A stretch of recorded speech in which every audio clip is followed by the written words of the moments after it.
Take me through your relationship with Dave Chapman. When did you meet? When did you become friends with him?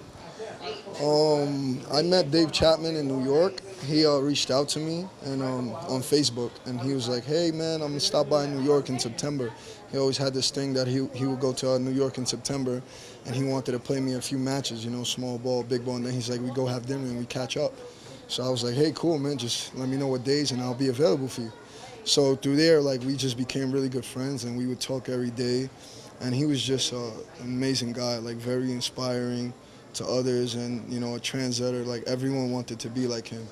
He was just so well spoken. He made you feel good about yourself always, especially when you're hanging out with him. What about him was inspiring to you? And the way he carried himself as a person. He would always be outspoken. He would tell the truth always. He would be honest about everything, to everybody, no matter what the circumstances are. And he just, he was a go-getter, and he was like me in a lot of ways. Like, we both had a lot of things in common. We both like to gamble. We both like, to be in intense matches. We hate to lose, so we would just always talk about these things and, make jokes about it and laugh. You kind of chuckled there when you said he was honest, which is there something that kind of sticks out in your mind? Maybe he was almost too honest, or it kind of made you kind of think twice? Yeah, he was just so professional at every level. Like, I would play him like matches, and like if I think even the ball was like, good, and I'm like, no, it was good, he was still arguing with me like, no, it's out, just listen to what I say, trust me. And I'm like, all right, Chapman, you got it, like he can never be wrong. So I'm pretty sure everyone knows that about him. And people said he was such a gentleman on the court in that way. Like he always called his outs. He always was very truthful on the court. Yes, man, he's always a gentleman, whether win or lose. He's a definition of a pro athlete, the way, he carries himself, he treats others. And it was just like, me, I wouldn't say I'm the best at that, but I'm trying to better myself, and learning, from watching him and observing, the things that he does. Hopefully it'll better me, in the future. Such a shock to many because you just seen him in Vegas and then you hear the news. What was the first thought, reaction? Obviously, sadness and disappointment, but what was your memory or thought of him that popped into mind the second that you heard the news? Yeah, he actually wasn't going to make the Vegas trip, and a few weeks before Vegas, he flew me out to, get some big games, and he said, hey, I want you to come to my town. We have a lot of handball players, and they would like to see me, give you a game.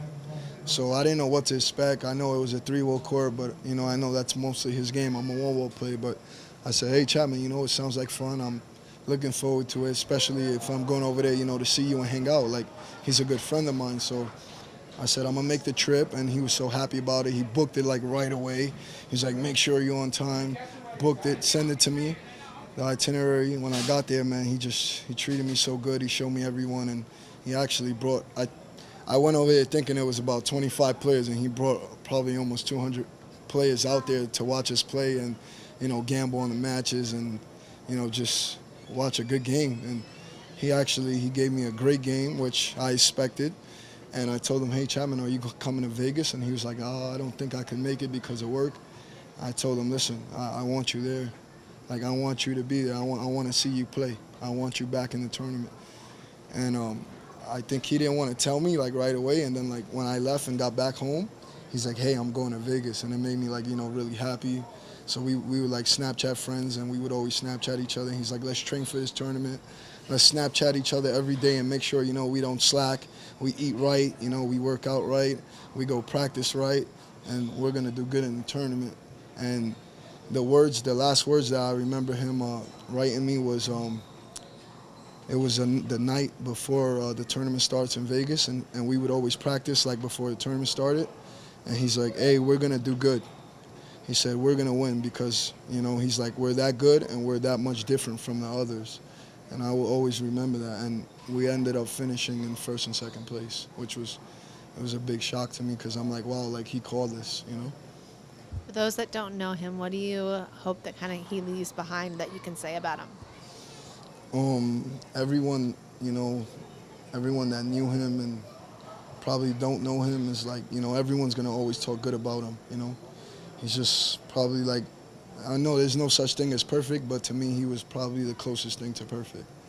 And I would always like, have his name around me and tell people about him, and I would always keep him alive. He was a close friend of mine, and I kind of took the loss, hard. And to this day, I still, like, at nighttime, like, I'll go back and watch some of his interviews and some of his matches, and, just to, like, keep him alive and always, have something to see that he's still there.